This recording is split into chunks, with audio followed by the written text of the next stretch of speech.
Assalamualaikum warahmatullahi wabarakatuh. Bismillahirrahmanirrahim. Alhamdulillahi rabbil alamin.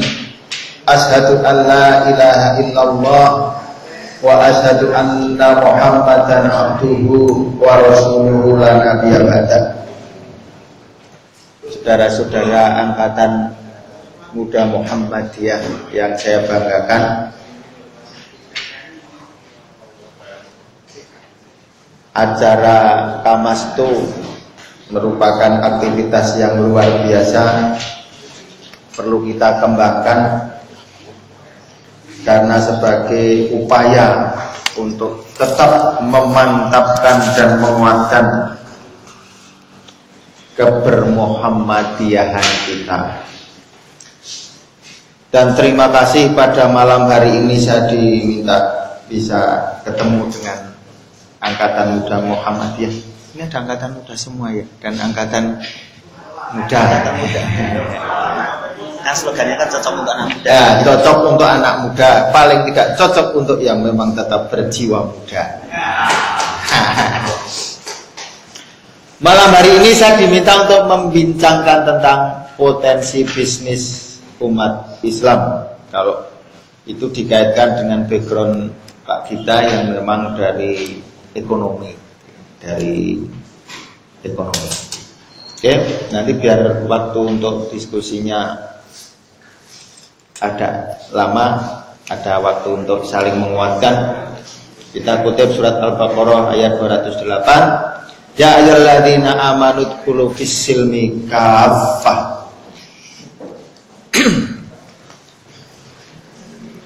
Ketika kita diminta untuk berislam secara kafah, itu kalau 4 pilar kita berislam secara kafah, kan mestinya akidahnya benar, ibadah mahdhahnya tertib, akhlaknya bisa dijadikan rujukan, dan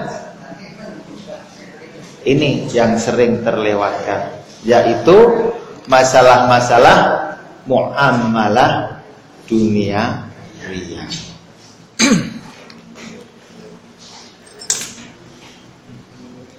Kalau kita melihat pendalaman keislaman, nanti bisa dilihat dari 4 itu apakah memang sudah imbang atau ada yang sering dilewatkan, atau ada yang sering dikesampingkan. Kita sekarang masuk pada rujukannya yang utama. Ketika kita merujuk surat Al-Ahzab 21. Laqad kana lakum fi rasulillahi uswatun hasanah. Itu rujukannya. Ini kebetulan masih bulan Maulid ya, ini ya, masih Dzulhijjah ya.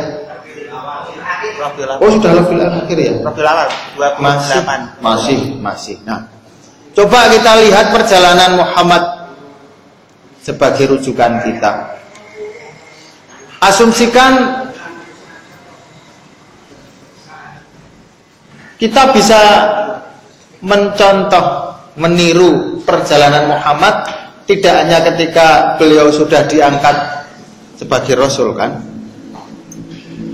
usia 12 tahun sudah mulai belajar mandiri. Tuh. Kemudian 18 tahun sudah mulai belajar berbisnis. Usia 25 tahun dianggap puncak prestasi bisnisnya, sehingga sampai mendapatkan sebutan Al-Amin. Nah, menurut saya ini yang perlu, saya itu agak sering mencermati di sejarah Nabi itu kok kurang nyamannya definisi dari Al-Amin. Kebanyakan mendefinisikan Al-Amin adalah gelar yang diberikan kepada Nabi Muhammad karena kejujurannya, titik. kalau per definisi itu ditangkapnya itu adalah seorang nabi yang jujur. Jadi kan begitu. Tetapi kalau melihat dari perjalanan kehidupan itu, sebutan Al-Amin itu ketika beliau usia 25 tahun kan belum diangkat sebagai Rasul, belum mendapat risalah kenabian. Artinya itu bukan kaitannya kenabian. Kemudian konteksnya, kenapa diberi mendapatkan sebutan ucapan Al-Amin? Itu konteksnya adalah bisnis, atau dengan kata lain seusia-usia Anda ini, gitu kan, anak muda, bisnis, jujur, kan gitu. Seorang pemuda eksportir, tetapi bisnisnya itu jujur, sehingga relasi-relasi bisnis Anda itu saling membincangkan Anda. Lu basa Jawa toh, sering ngisi ngaji di kampung jadinya keplesetnya basa Jawa. Itu loh, AMM itu loh, kalau dikerjasamakan itu mesti beres, ngomongnya, janjinya itu tepat. Sehingga apa? Yang memberikan sebutan pengakuan, sehingga definisinya menurut saya adalah Al-Amin adalah pengakuan oleh relasi bisnisnya kepada Muhammad bin Abdullah karena kejujurannya dalam berbisnis. Nah, itu tentang Al-Amin. Terus menikah dengan Ibu Khadijah, terus tetap melanjutkan usahanya. Usia menjelang 40 tahun berkontemplasi mendapatkan risalah kenabian sampai wafat. Dari 12 tahun sampai 40 tahun berarti ada waktu berapa itu? 28 tahun. Diangkat menjadi Rasul sampai wafat 40 sampai 63 berarti 23. Kemudian kalau diurutkan tadi akidah, ibadah, akhlak, muamalah, kira-kira yang dijalani Muhammad itu mana dulu? Akidah yang dijalani muamalah, terus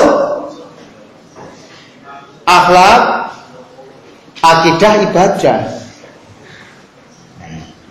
Dari rentang waktu mengimplementasikan muamalah duniawiyah juga proses waktu yang panjang. Nah, itu dari rentang waktu. Kemudian jelas sederhananya kalau bahasanya ya kayak Pak Gita diceritakan orang tentang kejujurannya dengan seusia anda AMM, kok dikabarkan tentang kejujurannya, kira-kira kualitas maknanya lebih makna yang anak muda atau yang tua? Yang muda. Nek bilang orang Pak Gita wes usia 50 wajar, oh gitu kan, udah wajar, udah makan macam-macam. Ini anak masih muda, jujur, dan konteksnya adalah bisnis. Itu artinya muamalah itu juga bagian dari keislaman kita. Artinya kita mulai mantapkan ketika kita memperdalam bermuamalah, itu jangan sampai seakan-akan itu adalah melepaskan dari kewajiban kita terkait dengan menjalankan ajaran Islam. Al-Quran yang lainnya banyak sekali, wabtaghi fima atakallahu darul akhirah wala tansa nasibaka minad dunya. Nah, ini jadi walaupun ini konteks Al-Ayat 21 itu ayatnya sama, saya kira kita bisa menyesuaikan titik tekannya bagi usia masing-masing. Kira-kira saya akan meneladani Muhammad itu semacam apa? Artinya ya karena kita diminta kafah, ya 4-4-nya kita jalani. Tetapi urusan-urusan muamalah duniawiyat bagi Anda mestinya Ya, bagi Anda mestinya porsinya lebih banyak daripada seperti Pak kita. Itu maksudnya. Oke, jadi itu.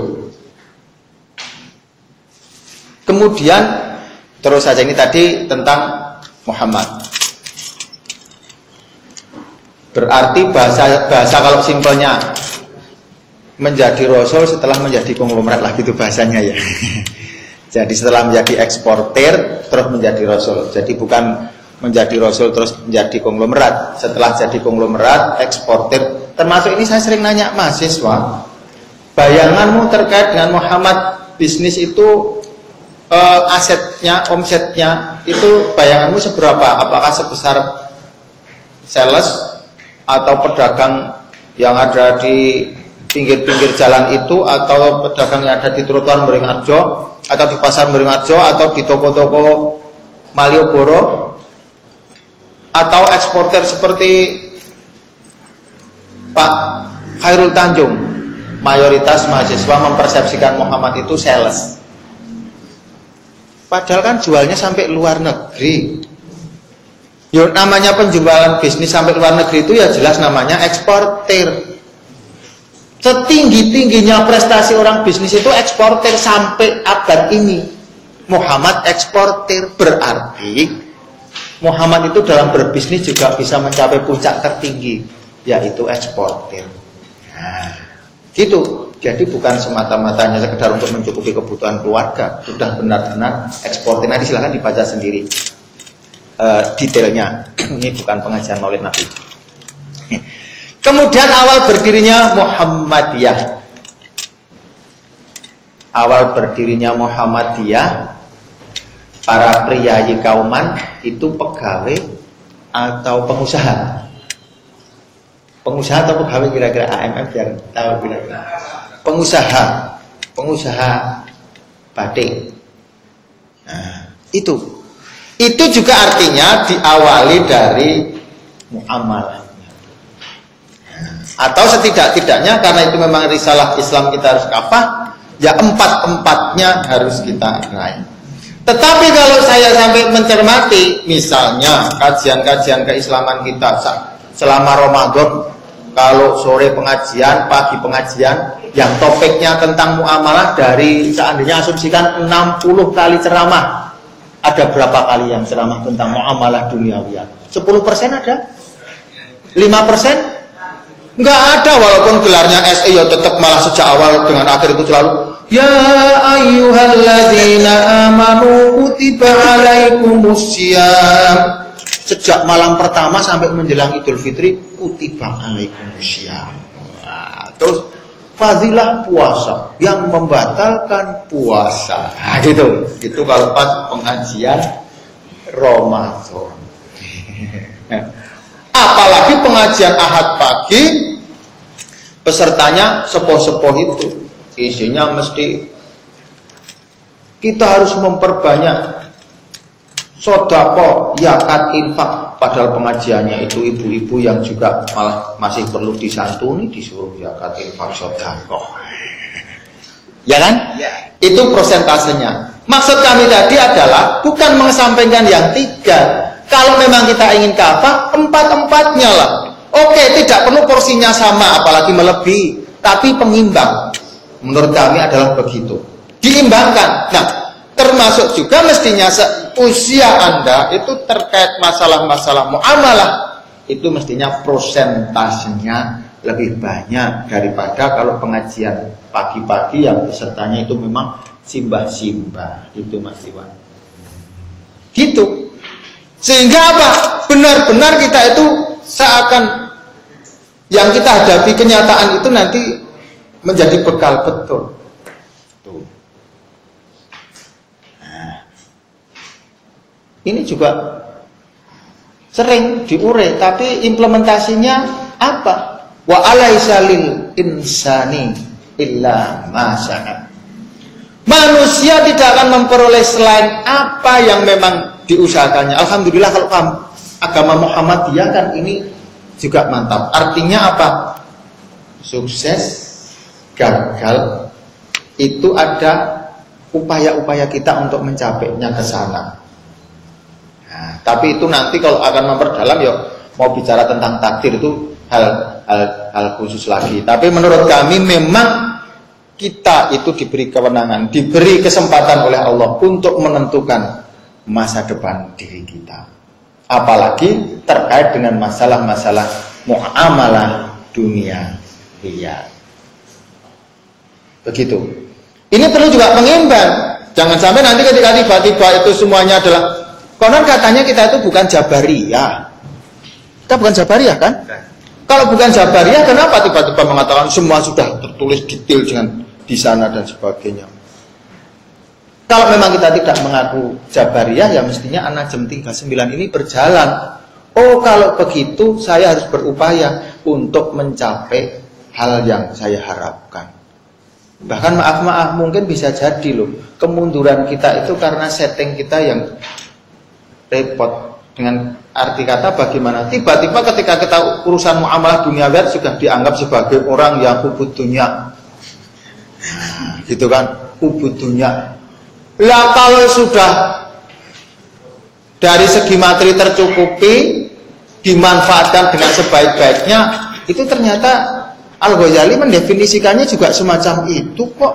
Al-Ghazali kan mengatakan yang namanya yuhud itu apa? Orang yang tidak larut dalam kehidupan dunia. Dalam arti tidak larut itu kekayaan dan hartanya tidak hanya untuk urusan-urusan keduniaan, tapi konteksnya kan memang punya.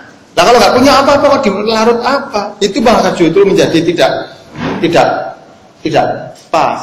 Nah, sekarang kita sudah mulai kepada Muhammadiyah kekinian. Kebetulan fotonya tadi tidak sempat saya urutkan, mohon maaf seandainya nanti saya akan menyesuaikan cerita-cerita tentang kondisi real. Sekarang kita geret ke PWM DIY, kita geret ke periodisasi Pak kita menjadi PWM ini. Setiap Kamis siang, ya, setiap Kamis siang kami itu mengundang ortom majelis lembaga, jelas ada AMM-nya, untuk membicarakan topiknya adalah tentang kemandirian organisasi. Gitu. Topiknya adalah tentang kemandirian organisasi. Dalam arti apa? Ya jelas dalam hal masalah-masalah kebutuhan untuk dakwah ini. Ini rutin setiap Kamis siang. Ada MPM Mas Dwi, siapa ini? Kemudian Mbak Ai, Ibu Ais, Bulis dari Majelis Ekonomi PWA kesini banyak, nggak kelihatan apalagi yang di luar. Nah, dalam pembahasan itu akhirnya muncul ide-ide. Pak kita muter pas musda. Ketika sebulan yang lalu diundang pengajian di Cabang Lipar. Setelah pengajian Pak kita oleh panitia diajak muter-muter ke Gua Pindul, ke air terjun Si Gedung.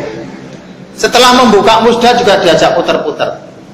Nah, ketika keberangkatan ke Wonosari, di jalan itu orang banyak yang ngawe-awe untuk diarahkan menuju ke tempat-tempat wisata.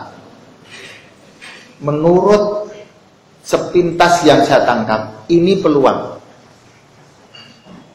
Dan yang cocok ini pemuda dan NA. Kalau majelis ekonomi, bapak-bapak, ibu-ibu kok menjadi tour leader kan apa?